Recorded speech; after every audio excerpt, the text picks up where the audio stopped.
ሰላም ጤና ይስጥልን የተከበራችሁ የኢዲኤም ሚዲያ ተከታታዮች በሙሉ የዕለተ ሰኞ ዜናዎችን ይዘንላችሁ መተናል። አብራችሁን ቆዩ። ታዲያ ቻናላችንን ሰብስክራይብ፣ ሼር በማድረግ አብሮነታችሁ አይለየን። በቅድሚያም አርዕስተ ዜና። የኢትዮጵያ ወደ ባህር በር መመለስ የአፍሪካ ቀንድ ሀገራትን ትብብር ይበልጥ ያጠናክራል ተባለ።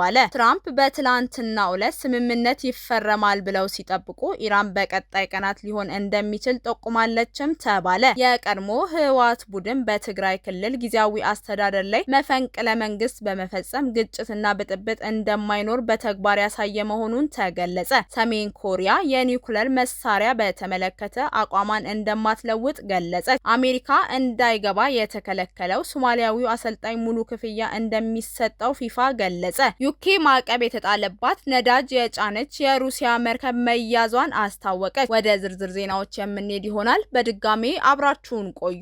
የኢትዮጵያ ወደ ባህር በር መመለስ የአፍሪካ ቀንድ ሀገራትን ትብብር ይበልጥ ያጠነክራል ተባለ። የኢትዮጵያ ወደ ባህር በር መመለስ በአፍሪካ ቀንድ ያለውን ኢኮኖሚያዊ፣ ፖለቲካዊና የደህንነት ትብብር ይበልጥ እንደሚያጠነክረው በሚኒስቴር ዴኤታ ማዕረግ የጠቅላይ ሚኒስቴር የደህንነት አማካሪ ዶክተር ቀና ያደታ ገለጹ። ዶክተር ቀና ያደታ ከኢትዮጵያ ዜና አገልግሎት ጋር ባደረጉት ቆይታ እንዳሉት የኢትዮጵያ የባህር በር ባለቤትነት ጥያቄ ቅድሚያ የሚሰጠው የሉዓላዊነት ጉዳይ ነው ብለዋል። ጥያቄው በሁሉም መመዘኛ ተገቢ ነው ያሉት አማካሪው ኢትዮጵያ የባህር በር ባለቤትነት ጥያቄን ለማንሳት ጠንካራ የታሪክና የሕግ መሰረት እንዳላትም አመላክተዋል። ይሄ የባህር በር የማግኘት እንቅስቃሴ ብሔራዊ ጥቅምን የሚያረጋግጥ የህልውና ጉዳይ በመሆኑ ብሔራዊ አጀንዳ ሆኗልም ብለዋል። ኢትዮጵያ በተለያዩ መድረኮች የባህር በር ጥያቄ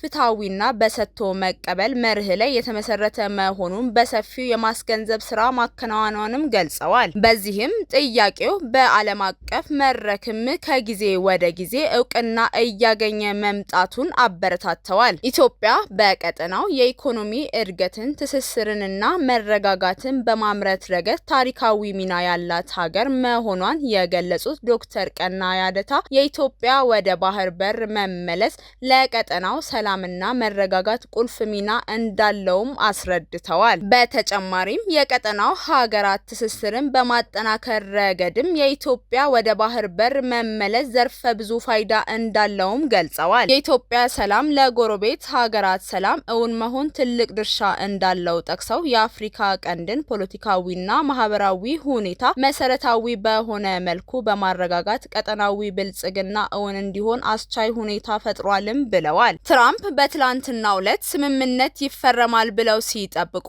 ኢራን በቀጣይ ቀናት ሊሆን እንደሚችልም ጠቁማለች። የኢራን የውጭ ጉዳይ ሚኒስቴር ቃል አቀባይ ሳሙኤል ባጋይ ግን ስምምነቱ በትላንትናው ዕለት እንደማይፈረምና በቀጣይ ቀናት ሊፈረም የሚችልበት እድል እንዳለው መናገራቸውን ተዘግቧል። የኢራን መገናኛ ብዙሃን እንደዘገቡት ቃል አቀባዩ ከአሜሪካ ጋር የተደረሰው የመጨረሻ ስምምነት ሳይሆን ውዝግብ የሚያስነሱ ጉዳዮችን በተመለከተ አጠቃላይ አቅጣጫ ማስቀመጥ ነውም ብለዋል። ስምምነቱ በትላንትናው ዕለት ባይፈረምም እንኳን በቀጣይ ቀናት የሚፈረምበት እድል እንዳለውም አክለዋል። የፓኪስታን ጠቅላይ ሚኒስቴር ሻህባዝ ሻሪፍ ሁለቱ ወገኖች የመግባቢያ ሰነዱ ላይ እንደተስማሙም ገልጸዋል። ፕሬዝዳንት ዶናልድ ትራምፕ በ80ኛ ዓመት ልደታቸው ቀን ስምምነቱ እንደሚፈረም እየጠበቁ እንደነበርም ገልጸዋል። ሁለቱን አገራት በዋናነት ያሸማገሉት ፓኪስታንና ኳታርን ጨምሮ ሌሎች አገራት ስምምነቱ ላይ ኤሌክትሮኒክ ፊርማዎችን ያኖራሉ ተብሎ ይጠበቃልም ተብሏል። በመግባቢያ ሰነዱ መሰረት የተኩስ አቁሙ ለ60 ቀናት ተራዝሞ ስለ ኢራን የኒውክሌር መርሃ ግብር ድርድር ይጀመራልም ተብሏል። ከአሸማጋዮቹ አንዷ የሆነችው የኳታር ልዑካን ቴሄራን የገቡ ሲሆን ልዑካኑ በአሜሪካና ኢራን መካከል የመልእክት ልውውጥን እያሳለጡ መሆኑንም ተገልጿል። ትራምፕ ስምምነቱ እንደተፈረመ በአፋጣኝ የሆርሙዝ ወሽመጥ ይከፈታልም ብለዋል። የቀድሞ ህወሓት ቡድን በትግራይ ክልል ጊዜያዊ አስተዳደር ላይ መፈንቅለ መንግስት በመፈጸም ግጭትና ብጥብጥ እንደማይኖር በተግባር ያሳየ መሆኑን ገለጸ። የቀድሞ ህወሓት ቡድን በትግራይ ክልል ጊዜያዊ አስተዳደር ላይ መፈንቅለ መንግስት በመፈጸም ግጭትና ብጥብጥ እንደማይኖር በተግባር ያሳየ መሆኑን የመጀመሪያ የትግራይ ክልል ጊዜያዊ አስተዳደር ካቢኔ ሴክሬታሪ ኃላፊ የነበሩት ፕሮፌሰር ክንደይ ገብረ ሕይወት ገለጹ። የተለያዩ አገራት መንግስታት፣ ቀጠናዊ፣ አህጉራዊ፣ ዓለም አቀፋዊ ተቋማትና የልማት አጋሮች የትግራይ ክልል የሰላም ሂደት በሚያደናቅፉ የህወሓት ጽንፈኛ ቡድን ላይ ግልጽና ጠንካራ አቋም እንዲወስዱ ጥሪ አቅርበዋልም ተብሏል። የመጀመሪያው የትግራይ ክልል ጊዜያዊ አስተዳደር ካቢኔ ሴክሬታሪ ኃላፊ የነበሩት ፕሮፌሰር ክንደይ ገብረ ሕይወት የፌዴራል መንግስት የፕሪቶሪያውን የሰላም ስምምነት ለማስጠበቅ ያሳየው ከፍተኛ ትዕግስት የሚደነቅ ነውም ብለዋል። የቀድሞ ህወሓት ጽንፈኛ ቡድን የፌዴራል መንግስት በመልሶ ግንባታና በፖለቲካ አስተዳደር የሰላም ስምምነቱን ለማስከበር ያደረገውን ተደጋጋሚ ጥረት ሲያደናቅፍ መቆየቱንም አስገንዝበዋል። በአሁኑ ወቅት የትግራይ ክልል ህዝብ የዳግም ጦርነት ሙከራን አጥብቆ እየተቃወመ እንደሚገኝ አመላክተው የቀድሞ ህወሓት ጽንፈኛ ቡድን ክልሉን ወደ ዳግም ጦርነት ለማስገባት እየሞከረ መሆኑንም ተገልጿል። በሰሜን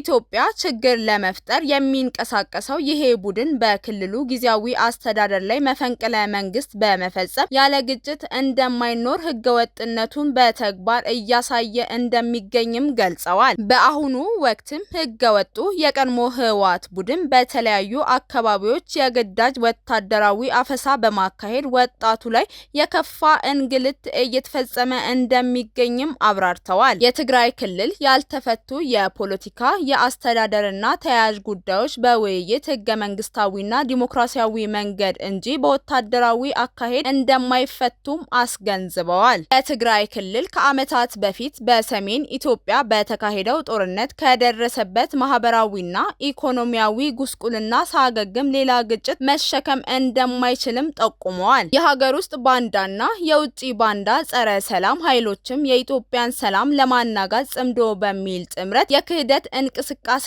እያደረጉ እንደሚገኝም አስታውሰዋል። ይሄ የጥፋት እንቅስቃሴም ቀጠናዊ የሰላም መናጋትን የሚያስከትል በመሆኑ በዓለም አቀፍ ማህበረሰብ ጭምር ሊወገዝ እንደሚገባም አሳስበዋል። ለዚህም መንግስታት፣ ቀጠናዊ፣ አህጉራዊ፣ ዓለም አቀፋዊ ተቋማትና ዓለም አቀፍ ማህበረሰብ የሰላም ሂደት ለማደናቀፍ የሚደረጉ እንቅስቃሴዎችን ማውገዝና ጠንካራ አቋም መውሰድ እንዳለባቸውም ተናግረዋል። የፕሪቶሪያው የሰላም ስምምነት በትግራይ ክልል የደረሰውን ጉዳት ማገገም የሚያስችል መልሶ ግንባታና ልማት ላይ የተመሰረተ ምህዳር እንዲፈጠር ያደረገ ታሪካዊ እድል መሆኑንም ገልጸዋል። የዓለም አቀፍ ማህበረሰብም የፕሪቶሪያው የሰላም ስምምነት ለትግራይ ክልል ህዝብ ያስገኘውን እፎይታ ለማደናቀፍ የሚደረጉ ጥረቶችን በጥብቅ በማውገዝ ድጋፍ ማድረግ እንዳለባቸው አጽንኦት ሰጥተዋልም ተብሏል። የኢትዮጵያ የወደፊት እጣ ፋንታ በሰላም ላይ የተመሰረተ ነው ያሉት ፕሮፌሰር ክንደይ ባለፈው ግጭት የተፈጠረውን ጉዳት በመልሶ ግንባታ ልማትና ብሔራዊ እርቅ መፍታት እንደሚገባም አሳስበዋል። ሰሜን ኮሪያ የኒውክሌር መሳሪያን በተመለከተ አቋሟን እንደማትለውጥ ገለጸች። ሰሜን ኮሪያ ኒውክሌርን በተመለከተ ያላትን አቋም እንደማትቀለብስ በመግለጽ የኒውክሌር መሳሪያ ግንባታዋን እንደማታቆም የቀረበላትን ጥያቄ ውድቅ አድርጋለች። የደቡብ ኮሪያ፣ ጃፓን እና አሜሪካ ባለስልጣናት ባደረጉት ውይይት የኮሪያ ቀጠና ከኒውክሌር መሳሪያ ነፃ እንዲሆን ቁርጠኛ መሆናቸውን ቢገልጹም ፒዮንግያንግ ሀሳቡን አልተቀበለችምም ተብሏል። የቀረበላትን ጥያቄ ምክንያት አልባና የህልም ዓለም እንደሆነ በመግለጽ ምላሿን ሰጥታለችም ተብሏል። የኒውክሌር መርሃ ግብሩን የምትቀጥልበት ምክንያት አሜሪካ የኒውክሌር መሳሪያ ስርዓት ለደቡብ ኮሪያና ጃፓን ማቅረቧ እንደሆነ ሰሜን ኮሪያ አስረግጣ ተናግራለችም ተብሏል። በአውሮፓውያኑ 2019 ከዋሽንግተን ጋር ያደረጉትን ውይይት መክሸፉን ተከትሎ ፒዮንግያንግ የኒውክሌር መሳሪያ ግንባታዋን አጠናክራ ገፍታበታለችም ተብሏል። አሜሪካ እንዳይገባ የተከለከለው ሶማሊያዊው አሰልጣኝ ሙሉ ክፍያ እንደሚሰጠው ፊፋ ገለጸ። አሜሪካ እንዳይገባ የተከለከለው ሶማሊያዊው አሰልጣኝ ኦማር አርታን ሙሉ ክፍያ እንደሚሰጠው ፊፋ ገለጸ። የዓለም ዋንጫን ይዳኛል ተብሎ የነበረው አሰልጣኝ ግጥሚያዎችን መዳኘት ባይችልም እንኳን ሙሉ ክፍያ እንደሚሰጠው ፊፋ አስታውቋል። ኦማር አርታም በማያሚ ዓለም አቀፍ አውሮፕላን ማረፊያ ለ11 ሰዓታት ቃለመጠይቅ ከተደረገለት በኋላ ወደ አሜሪካ እንደማይገባ መከልከሉንም ተገልጿል። የአሜሪካ ባለስልጣን እንዳሉት አሰልጣኙ በሽብርተኝነት ከተጠረጠሩ ቡድኖች ጋር ትስስር እንዳለው ስለሚታመን በማመን ነው ክልከላው የተጣለበትም ብለዋል። አሰልጣኙ ከአሜሪካ የኢሚግሬሽን ባለስልጣኖች አልሸባብ ጋር ግንኙነት እንዳለው ተጠይቆ ምንም ትስስር እንደሌለው መግለጹንም ተነግሯል። ህጋዊ ሰነዶች ይዤ ነበር፣ ትክክለኛ ቪዛ ነበረኝ፣ ህልሜ መኖር የምሞክር አሰልጣኝ ነኝ፣ ትልቁ ህልሜ የዓለም ዋንጫ መዳኘት ነበርም ብሏል። ወደ ቱርክ የሚጓዝ አውሮፕላን ውስጥ